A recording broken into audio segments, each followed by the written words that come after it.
E3 2015 is over, but it was full of many exciting moments.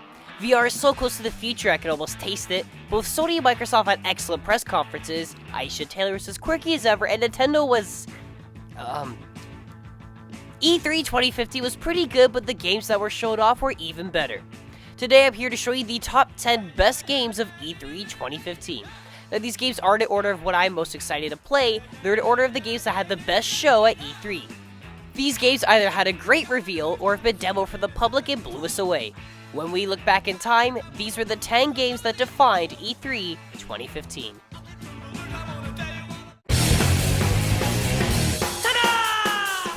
Near the end of the Stick of Truth's development cycle, series creator Trey Parker Matt Stone said that making the game was so stressful and took up so much time, they would never ever make another video game ever again. Once the game was finished, they realized that they made a fantastic video game that gamers and fans of the show adored.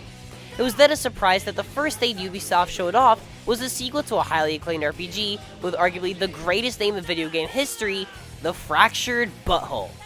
The kids of South Park are at war again, but wizards and Jews aren't cool anymore. The thing kids are into nowadays are, of course, superheroes.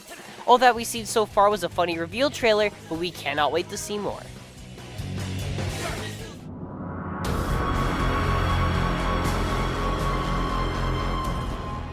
Team Guerrilla, the guys that had previously worked on the Killzone series, have started working on a new series called Horizon.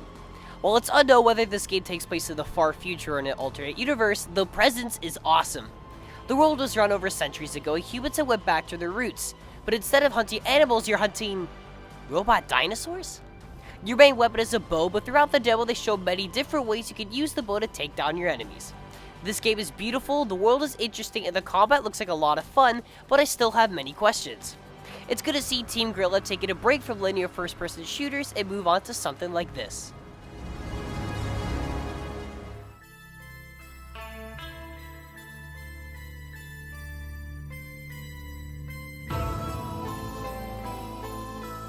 My most anticipated game to play out of everything in the upcoming years, Metal Gear Solid 5 has had multiple E3 trailers in the past few years, as well as an over combined hour of gameplay through multiple press conferences. So what do they have to show off this year? Well, they showed off a fantastic 6-minute trailer, which is the last Metal Gear trailer Hideo Kojima will ever work on, and a whopping 40-minute gameplay demo. Everything's big in Metal Gear, and MGS5 is proving to be the biggest, best, and last Metal Gear game. Man, I'm getting emotional just thinking about it.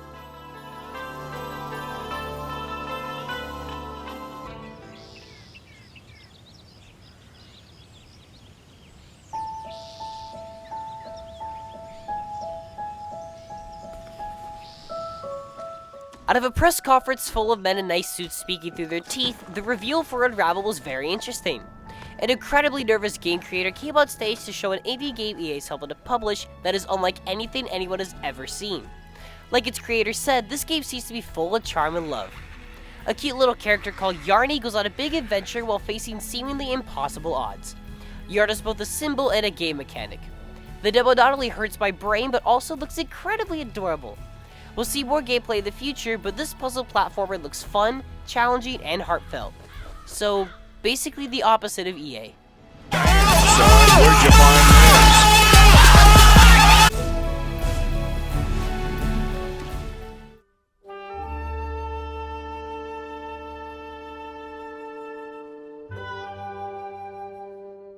Nobody believed me. No one believed me when I said The Last Guardian was still alive and that it will be shown at this year's E3. In fact, it was the first thing Sony showed off at their press conference. Over 6 years later, the game pretty much looks unchanged, though it looks much better running on the PS4 now. They showed off the game with 6 minutes of gameplay that also showed the relationship interactions the boy and its guardian have. The more of this game I see, the more it reminds me of its predecessor, Shadow of the Colossus. The Last Guardian is back and it looks amazing and emotional.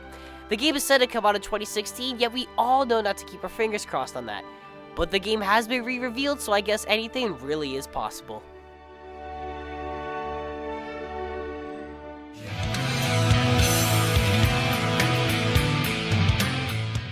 Bethesda kicked off their press conference with the reboot of Doom, and it looks so good. I can tell that once I get my hands on this, it'll bring out the 13-year-old violent, angry feelings every teen boy used to have, so we can kill demons with heavy metal, cool shotguns, and intense violence. The game is graphically beautiful, combat is fast, like very fast, and the different types of contextual melee finishers are disgusting and awesome. While a couple of people criticize Doom for not innovating the video game industry, it's not supposed to. Instead of adding new elements to the first-person shooter, it might just perfect certain aspects of it.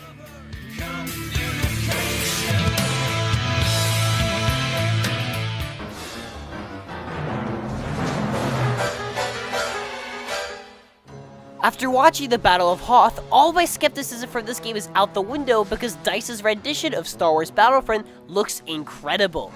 Visually, it's one of the best looking games I have ever seen, next to another title coming up on this list.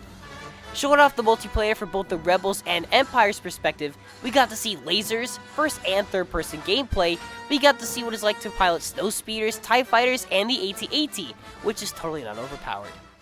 In short, this is exactly how I imagine a new Battlefront game would look like, except even prettier. This is looking to be one of the best multiplayer games of the year, and it will single-handedly rekindle my love for the Star Wars universe. With the combined release of Episode 7, this is most definitely the year of Star Wars.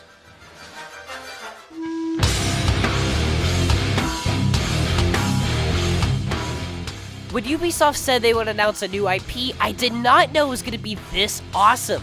For Honor is a tight third-person action game where you play as either a knight, a samurai, or a Viking. The reveal trailer looked bloody, tense, and satisfying, but then the coolest guy in the entire planet walks on stage to show a couple minutes of the game in action. It's basically a 4-on-4 online deathmatch with each team having a huge yet weak army to back them up. Well, at first I was turned off with fighting the AI because it reminded me of the Dynasty Warriors series, which by the way is a series I don't like at all. But then I witnessed what it was like to fight against an online opponent, and now I'm totally sold. Very slow, calculated moves with one-on-one fights that can last even minutes. And if you get the upper hand, you humiliate your enemy with a gruesome fatality. This is a new IP I cannot wait to see more of in the future.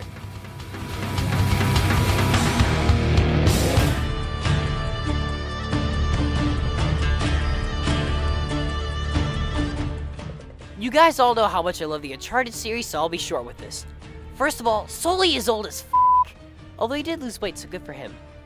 And instead of leading us to believe we're exploring a tomb, they opened the doors to see a sprawling city that instantly made me think, yep, this is the best looking game I have ever seen. And then we actually saw the game in action. Combat is simple and as satisfying as ever, everything goes flying, takedowns look absolutely sexy, and they even showed off 3 minutes of Drake driving down the city, which showcases more player input in set pieces. The whole 6 minutes was incredible, but behind closed doors, certain individuals got to see what happens after the trailer comes to a close, and apparently it was even better than what everyone's already seen. So it comes at no surprise that Naughty Dog is going to blow us away when Uncharted 4 comes out in spring 2016.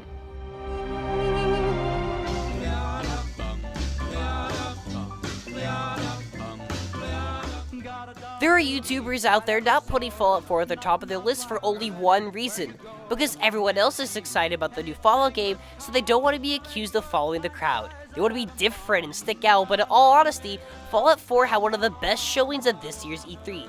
They showed off over 20 minutes of the game, showing off character customization, the first couple minutes of the game, the size of the world, the combat system, and the insanely deep customization options for houses, camps, characters, and guns.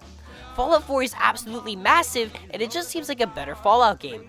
I wouldn't say this game is anything revolutionary though, but it looks like it's refining a fantastic open world formula.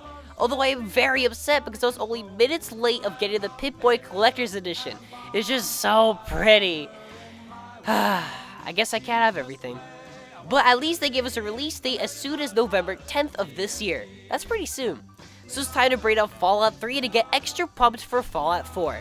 Thank you guys for watching my top 10 games of E3 2015. What games got you excited this year? Leave me a couple comments below and let's get talking.